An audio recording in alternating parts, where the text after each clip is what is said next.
Il nous a donné la vie, il nous a donné la force afin que nous puissions nous réveiller, nous rassembler pour louer son saint nom et pour adorer notre Seigneur Jésus-Christ et aussi pour lui offrir ce que nous avons de meilleur.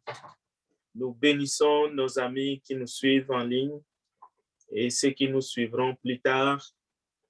Nous nous confions en Dieu et avant de commencer ce message qui a pour thème la sanctification, qui est la mise à part par Dieu de tous les saints. Dieu nous a mis à part. Il nous a sanctifiés par le sang de Jésus-Christ. Demandons l'aide de notre Père par son Esprit afin qu'il puisse nous conduire dans ce message de ce matin. Prions ensemble. Tendre Père, nous venons encore ce matin pour te supplier. Donne-nous, remplis-nous de ton esprit afin que nous puissions comprendre les choses d'en haut, que nous puissions vivre ici-bas sur la terre en étant en connexion avec toi, car tu nous as aimés, tu as fait de nous de tes enfants, tu nous as donné le pouvoir de devenir tes enfants. Bénis cet auditoire, bénis ton peuple, bénis chacun qui s'est donné la peine de se connecter pour écouter ta parole, bénis sa famille, bénis son travail. Bénis aussi, Seigneur, c'est à qui nous allons témoigner ton amour,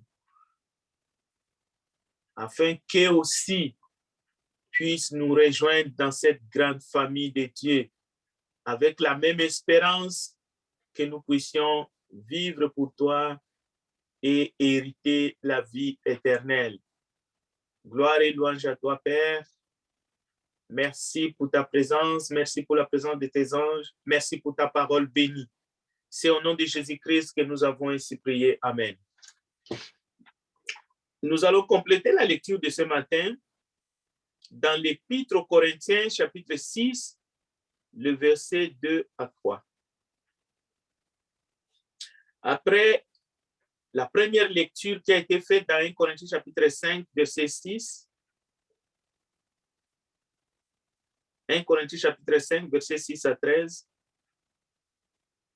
nous allons compléter par la lecture 1 Corinthiens, chapitre 6, verset 2 à 3.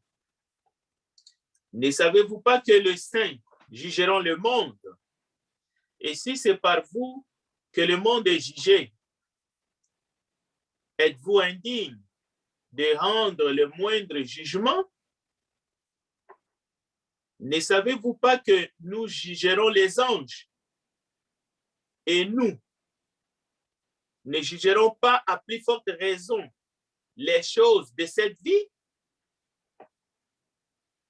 Voilà, chers frères et sœurs, ces deux textes que nous allons justement nous baser, 1 Corinthiens 5 et 1 Corinthiens 6, les quelques versets que nous avons rassemblés afin d'étayer le message de ce matin, afin que chacun de nous puisse se nourrir spirituellement et tenir bon en faisant ce qui est bon et ce qui plaît à notre Seigneur Jésus-Christ.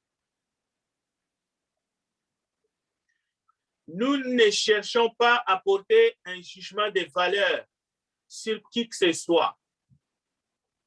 Ce n'est pas du tout notre démarche.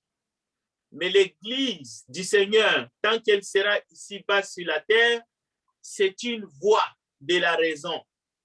C'est une voie de la sagesse, afin que nous puissions communiquer la pensée de Dieu et que les enfants de Dieu ne puissent pas vivre à volo et surtout suivre des doctrines qui ne sont que des doctrines des démons. Comme vous le savez,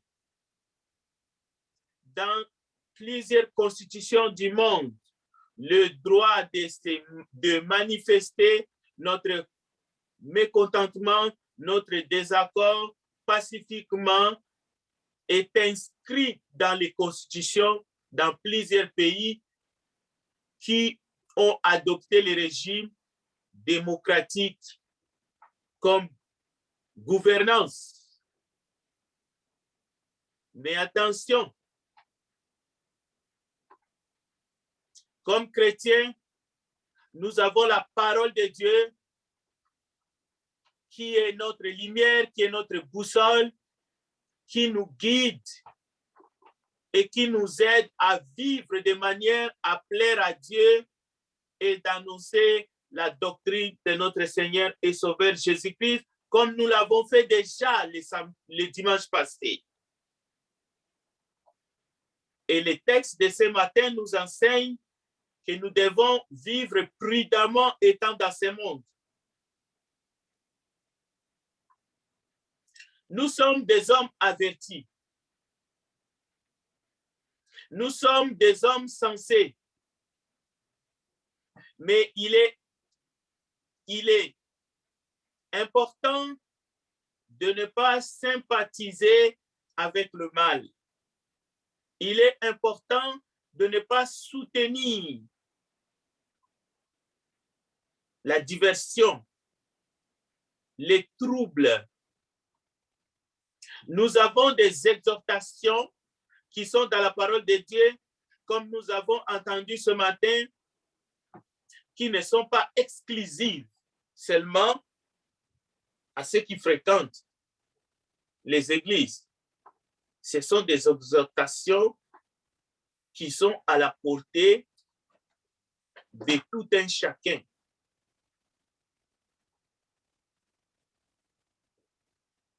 Il y a une différence entre des manifestations pacifiques par des moyens pacifiques. Mais il y a un piège. Et nous avons remarqué cette semaine dans notre pays, beaucoup de journalistes, beaucoup d'hommes et de femmes, et nous craignons que certains enfants de Dieu pensent la même chose en désignant une manifestation qui n'est pas pacifique à cause des moyens qui ont été utilisés, qui a fait que notre capitale nationale a été paralysée, appeler cela une manifestation pacifique, alors que tout était réuni pour que cette manifestation soit violente. Juste au niveau des klaxons assourdissants, les malades pouvaient soit faire une crise cardiaque, soit passer dans des états seconds. Cela veut dire que les troubles étaient portés à un niveau qu'on n'a jamais vu dans notre pays, qui a une réputation dans le monde entier d'un lieu où il fait bon à vivre.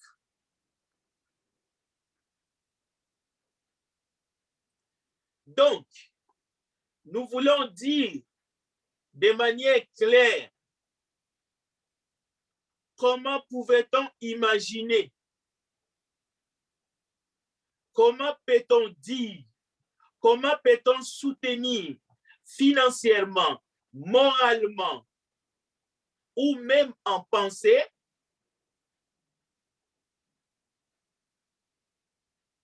quelque chose qui a été fait où les citoyens, les hommes et les femmes ont réuni leurs forces, ont réuni leurs millions pour semer les chaos dans une capitale qui est reconnue étant pacifique, alors qu'il y a d'autres moyens comme les élections, d'autres moyens comme les dialogues pour exprimer son ras-le-bol, pour exprimer une frustration, une colère démesurée, un mécontentement face aux décisions d'un gouvernement légitime.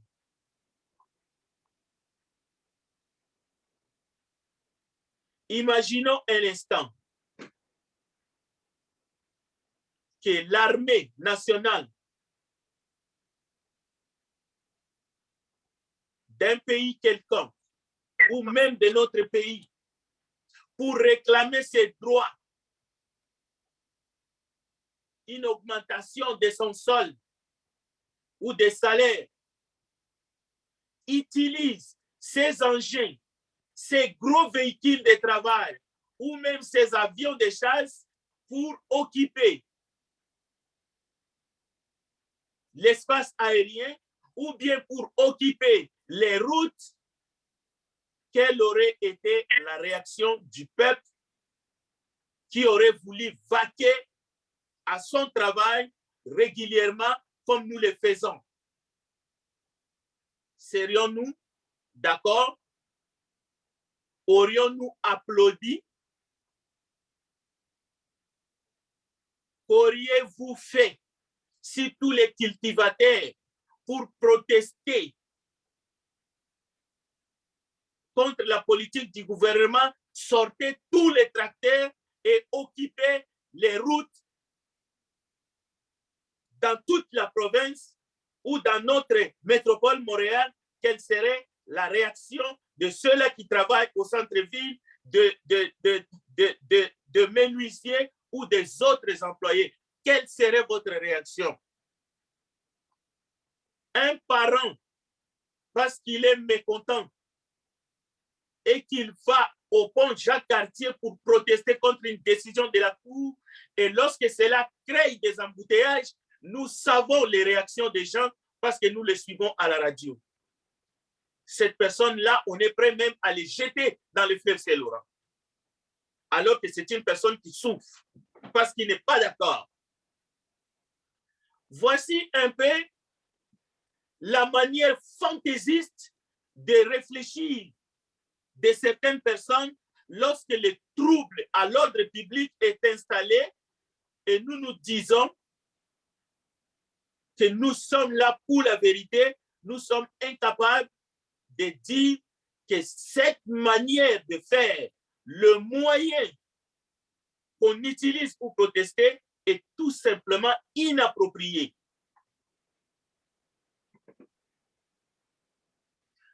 Comme si les ridicules ne tuent pas,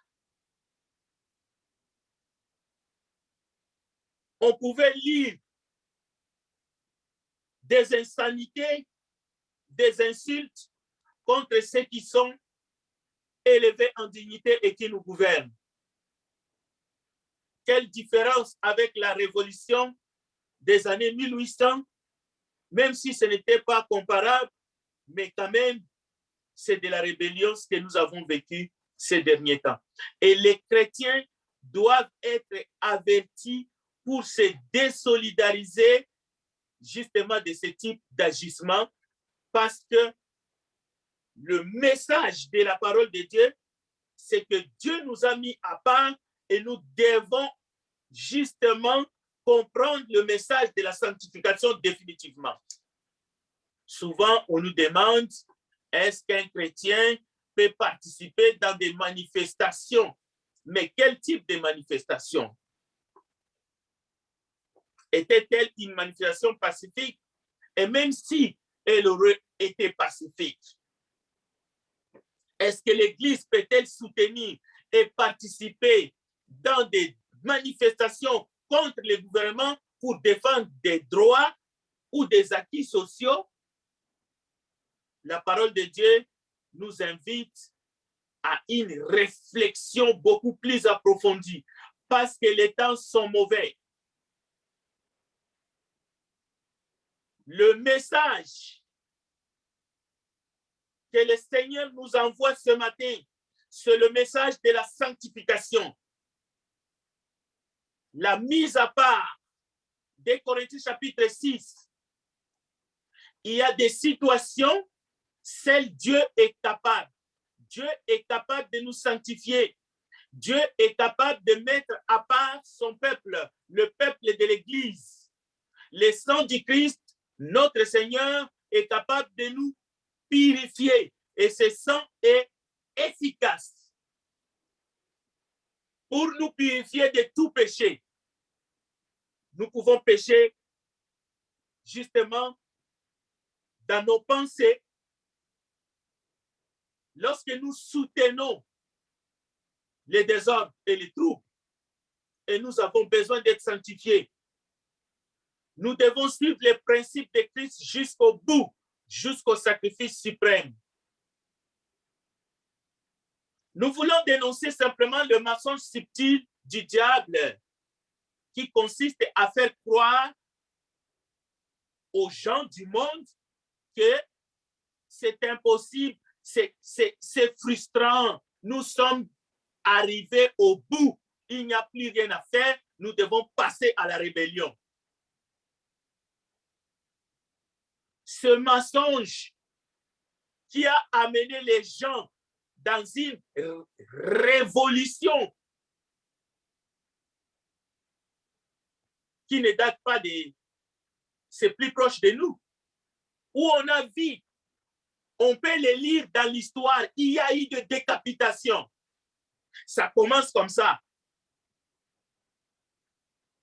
Et la parole de Dieu, la parole de vérité est là pour prêcher la bonne nouvelle, mais aussi pour dénoncer lorsque il y a dérapage de toute une nation. Lorsqu'une nation est capable de s'auto-détruire. Les prophètes, déjà dans les temps, s'élevaient pour dire l'ainsi dit le Seigneur. Le Dieu de miséricorde veut que, au milieu d'une nation, au milieu d'un peuple, au milieu d'un pays, qui ait des hommes et des femmes, non seulement qui se mettent dans la brèche et qui intercèdent, mais aussi qui élèvent le ton pour dire assez, c'est assez. Parce qu'il y a des déclarations, il y a des déformations de vérité qui poussent certains enfants de Dieu qui sont faibles dans la foi à trahir la cause de notre Seigneur Jésus-Christ. Nous devons avoir un jugement, un regard lucide face aux situations qui nous guettent. Parce que bientôt, nous risquons d'être mis à l'épreuve quant à notre foi. Et peu importe d'où cela viendra.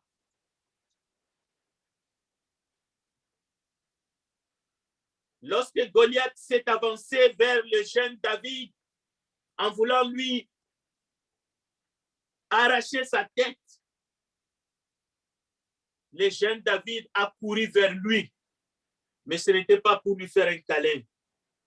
Et nous devons être très prudents parce que notre adversaire, c'est le diable. Tout ce qu'il cherche, c'est de déstabiliser l'Église, de déstabiliser les enfants de Dieu pour que dans ces temps, justement de la fin, que nous puissions abandonner la foi, que nous puissions vivre comme les gens du monde, que nous puissions faire comme les gens du monde. Mais n'oublions pas que le message de l'Évangile n'a pas changé. La grâce divine est pour tous. La vérité et la grâce qui sont venues par Jésus-Christ est encore disponible. Et cela est pour tous en Jésus-Christ. Il y en a qui pensent que les différents gouvernements vont apporter la solution à leurs désirs, à leurs passions pour que ça aille mieux demain et après-demain. Nous voulons retrouver la vie. Écoutez, les différents gouvernements n'ont pas de solution. En fait, ils n'ont pas de solution miracle face à tout ce qui se passe, face à tous ces défis. Détrompez-vous, que personne ne vous séduise. C'est Dieu, c'est le Christ Jésus. C'est lui qui a les derniers mots et c'est lui qui est la solution. Et cette solution n'est pas seulement pour le Canada. C'est Dieu qui est la solution, mais aussi pour tous les pays africains, pour tous les pays des Caraïbes Pacifiques. Les problèmes que les populations sont en train de faire face, même si une partie de ces problèmes émanent de hommes qui pillent ou des hommes de mauvaise foi, parfois des dirigeants mal avertis, mais croire que la solution viendra de quelques humains ou des hommes providentiels, c'est vraiment faire fausse route. Chacun d'entre nous, le message est pour le monde entier, jusqu'aux extrémités de la terre. Vous devez croire en lui. Vous devez croire en lui. Vous voulez la liberté, vous voulez la vie, mais de quelle vie s'agit-il? Nombreux nous ont quittés prématurément à cause d'une grippe. Et il y en a qui appellent cela une grippette. Mais même si c'est une grippette, de milliers et de milliers de gens, des centaines de milliers, nous ont quittés. Alors, vouloir la liberté pour vivre dans le péché, vouloir la liberté pour manifester justement notre orgueil, pour faire le tapagère, cette liberté-là est la mauvaise. Au contraire, peuple du monde, chrétiens, nous devrions tous réfléchir. De quelle liberté avons-nous vraiment besoin en ces temps-ci? Nous pouvons dialoguer de manière pacifique. Nous pouvons faire attendre notre voix. Nous pouvons prier. Nous pouvons solidariser. Nous pouvons réfléchir. Comment avons-nous vécu avant cette pandémie? La parole de Dieu que beaucoup ont méprisée nous enseigne dans Jean chapitre 8, verset 36, qu'il y a une liberté, mais une vraie liberté. Et il est écrit, si le Fils vous a franchi, vous serez réellement libre.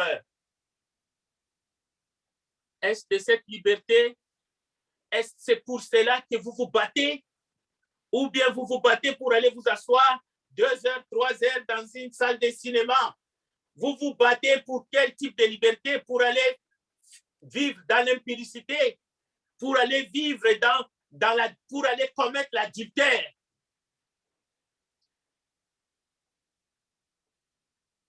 La Bible nous enseigne que la 15e année du règne de Tibère César, lorsque Ponce Pilate était gouverneur de la Judée, Hérode tétrarque de la Galilée, son frère Philippe tétrarque de l'Ithurée et du territoire de la Traconite, Lysanias tétrarque de la Bilène, et du temps des souverains sacrificateurs Anne et Caïphe, que s'est-il passé?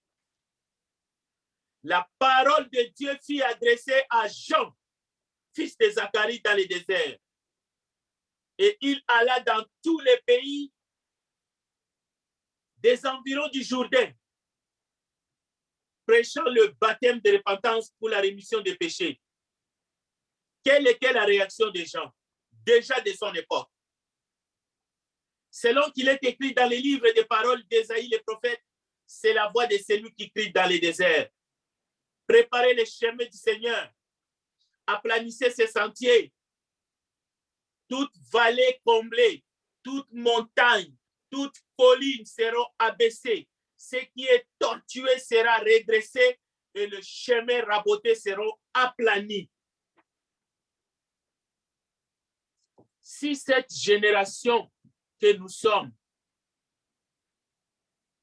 n'écoute pas ces paroles, ces propos, si notre génération n'est plus en attente de Christ, son retour, le deuxième, cela signifie et nos morts et nous-mêmes, nous sommes tous perdus, mangeons, vivons, car demain nous mourrons. Et nous avons tout ce qu'il faut dans nos maisons, en tout cas pour ceux qui sont ici de l'autre côté de l'Atlantique. Mais il y en a qui n'ont même pas de quoi manger ce matin, qui ne vont pas manger les 2 prochains jours. Il y en a qui n'ont pas accès aux soins médicaux. Nous parlons des vaccins, mais eux, ils n'en ont pas. Ils en veulent, mais ils ne peuvent pas. Mais le message, c'est que L'être humain a besoin de travailler. Mais l'être humain ne doit pas exagérer dans l'envie du profit. Voilà ce qui détruit notre monde. Oui, il faut travailler pour gagner son pain et vivre normalement et participer dans une vie communautaire. Mais aujourd'hui, c'est le profit qui est le problème. L'être humain exagère. L'être humain veut attirer les profits. Il veut tout avoir. C'est ça qui crée la confusion et c'est ça qui engendre parfois même la mort. C'est ça qui fait que nous n'avons pas aménagé ceci, nous n'avons pas prévenu qu'il y aurait peut-être une calamité, une maladie quelconque. Voilà pourquoi c'est à cause du profit et du profit égoïste. Mais l'être humain doit apprendre aussi à vivre dans le contentement, le respect du travail de l'autre, mais le respect des lois, le respect de vivre en communauté. Et cela est valable dans un pays, dans une famille, dans une nation. Mais la foi, lorsque des civilisations entières, une civilisation met de côté la foi, qu'est-ce qui reste encore? Il ne reste que le matérialiste.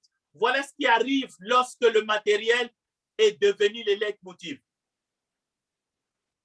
Nous sommes incapables, dans une situation difficile, de nous mettre ensemble, de concert, pour que nous puissions trouver des voies et moyens qui vont nous aider à sortir de la dette. Sans la foi, il est impossible de plaire à Dieu et d'arriver à quoi que ce soit. Il arrivera que ceux qui n'ont pas la foi, ils vont même consommer leurs propres enfants quand la famine va venir. Lorsque Jean a prêché, il vint des publicains pour être baptisés par lui. Ils ont dit à Jean, Maître, que devons-nous faire? Jean leur répondit, n'exigez rien au-delà de ce qui vous a été ordonné. Mais il y en a qui exigent.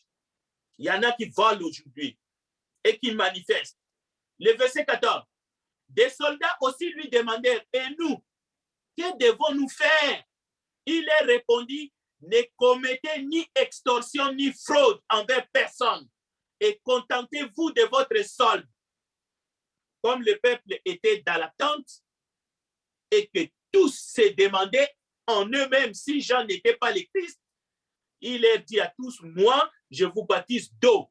Mais il vient, celui qui est plus puissant que moi. Je ne suis pas digne de délier la courroie de ses souliers. Lui, il vous baptisera du Saint-Esprit et de feu. Chers frères et sœurs, l'Église doit reprendre son bâton de pèlerin. Ce monde a besoin d'entendre le message de l'Évangile.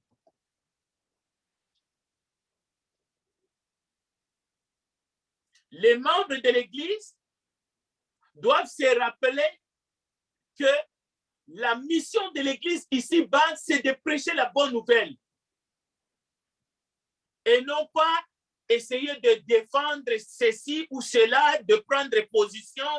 Non, la mission de l'Église, c'est d'être là comme une lumière dans le monde, mais aussi comme les sels. Mais aujourd'hui, on voit de ces dénominations, de ces responsables religieux essayer de faire des agitations de gauche à droite parce que l'Église est confondue par un bâtiment. Ils sont fermés. Non, nous voulons dire, écoutez, Romains chapitre 8, verset 38 à 39 nous enseigne qu'il n'y a rien. Paul disait, poussé par le Saint-Esprit, car j'ai l'assurance que ni la mort, ni la vie, ni les anges, ni les dominations, ni les choses présentes, ni les choses à venir, ni les puissances, ni la hauteur, ni la profondeur, ni aucune autre créature ne pourra nous séparer de l'amour de Dieu manifesté en Jésus-Christ, notre Seigneur. Donc, chaque membre du corps du Christ il faut savoir que nous devons prendre position. Mais quelle position? Il ne s'agit pas d'être pour ou contre les vaccins. Non, la Bible dit, nous devons résister donc au péché. Résistons donc au péché. Hébreux chapitre 12, verset 4.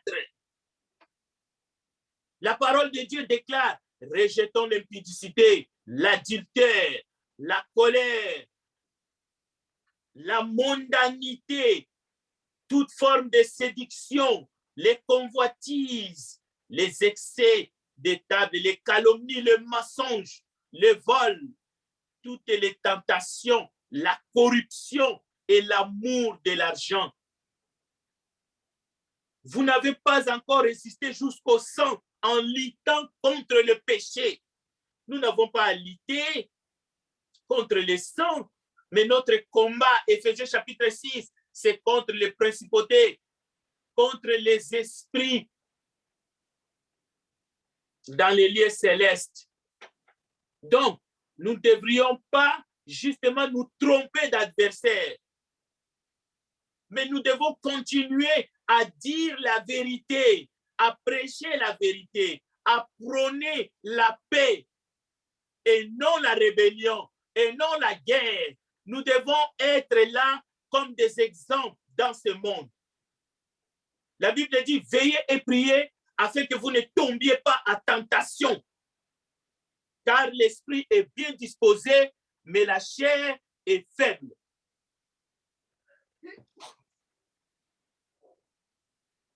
Est-ce que la parole de Dieu nous demande de manifester notre frustration pour défendre nos droits? Est-ce que la parole de Dieu nous demande de manifester notre colère, de manifester notre haine pour préserver nos acquis? Non. La parole de Dieu demande aux chrétiens, Marc chapitre 14, verset 38, de résister en luttant contre le péché jusqu'au sang et de prêcher la parole de Jésus-Christ, la bonne nouvelle, jusqu'aux extrémités de la terre. Alors viendra la fin, que personne ne vous trompe.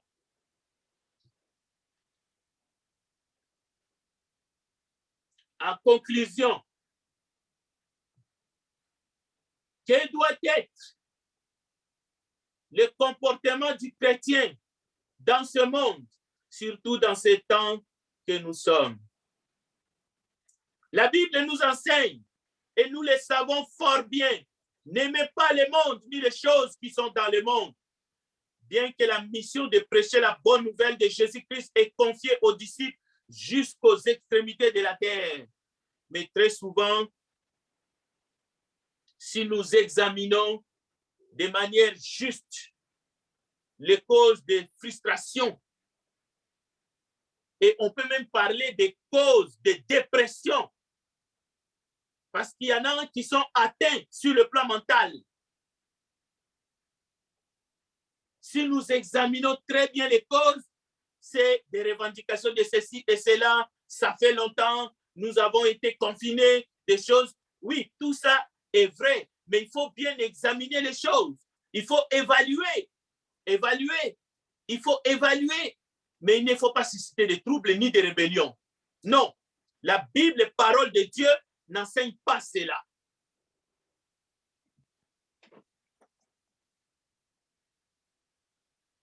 Les principes et les valeurs bibliques ne sont pas à vendre. Nous n'allons pas monnayer les valeurs que le Seigneur Jésus-Christ nous a données.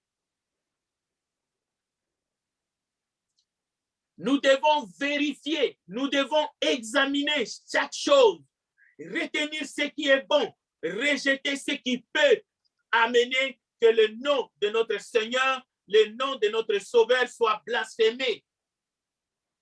Nous devons éviter les erreurs du passé. Vous savez très bien qu'il y a eu tellement d'erreurs dans le passé qu'on a collé justement à l'Église, même si ce n'était pas l'Église de notre Seigneur Jésus-Christ. Alors, mes amis, ne craignez donc point, disait Jésus, car il n'y a rien de caché qui ne doive être découvert, ni de secrets qui ne doivent être connus. Ce que je vous dis dans les ténèbres, disait le maître, dis-le en plein jour. Et ce qui vous est dit à l'oreille, prêchez-le sur le toit. Ne craignez pas ceux qui tuent le corps et qui ne peuvent tuer l'âme, mais craignez plutôt celui qui peut faire périr l'âme et le corps dans la géhenne. Ne vendons pas 2 passereaux pour un sou. Cependant, il n'en tombe pas un à terre sans la volonté de votre Père. Et même les cheveux de votre tête sont tous comptés. Ne craignez donc point, vous valez plus que beaucoup de passereaux. C'est pourquoi, écoutez bien, quiconque me confessera devant les hommes, je le confesserai aussi devant mon Père qui est dans les cieux. Mais quiconque me reniera devant les hommes, je le renierai aussi devant mon Père qui est dans les cieux. Il y a plusieurs manières et plusieurs façons de régner notre Seigneur de gloire. Lorsqu'on adhère à des idées subversives, lorsqu'on adhère à ce qui est contre ses valeurs et ses principes, nous avons régné le Maître, nous avons régné notre Seigneur. Nous devons être pacifiques jusqu'au bout, mais en prêchant la bonne nouvelle de notre Seigneur et Sauveur Jésus-Christ. Ne vous y trompez pas. L'heure vient où vous serez récompensés parce que vous avez tenu bon, quoi qu'il arrive. Même la mort ne peut pas vous voler ce que Dieu a préparé pour vous. Et le verset 34 de Matthieu chapitre 10 nous dit ceci. Ne croyez pas que je sois venu apporter la paix sur la terre. Je ne suis pas venu apporter la paix, mais l'épée. Car je suis venu mettre la division entre l'homme et son père, entre la fille et sa mère, entre la belle-fille et sa belle-mère. Et l'homme aura pour ennemi les gens de sa maison. Celui qui aime son père ou sa mère plus que moi n'est pas digne de moi. Et celui qui aime son fils ou sa fille plus que moi n'est pas digne de moi. Celui qui ne prend pas sa croix et ne me suit pas n'est pas digne de moi. Celui qui conservera sa vie la perdra. Et celui qui perdra sa vie à cause de moi la retrouvera. Nous en sommes justement à ce stade-là. Ce matin, le Seigneur te dit, qui que tu sois, croyant ou non, si tu cherches à conserver ta vie et tu ne réfléchis pas pour prendre position face au Seigneur qui est mort pour tes péchés, eh bien, tu perdras ta vie. Mais celui qui acceptera de perdre sa vie, même avec des doutes, mais si vous acceptez de vous avancer vers lui, vous aurez la solution. Vous allez vivre encore peut-être plusieurs années dans ce monde. Vous ne serez plus la même personne. Et vous aurez justement la promesse de l'héritage de la vie éternelle avec les sanctifiés.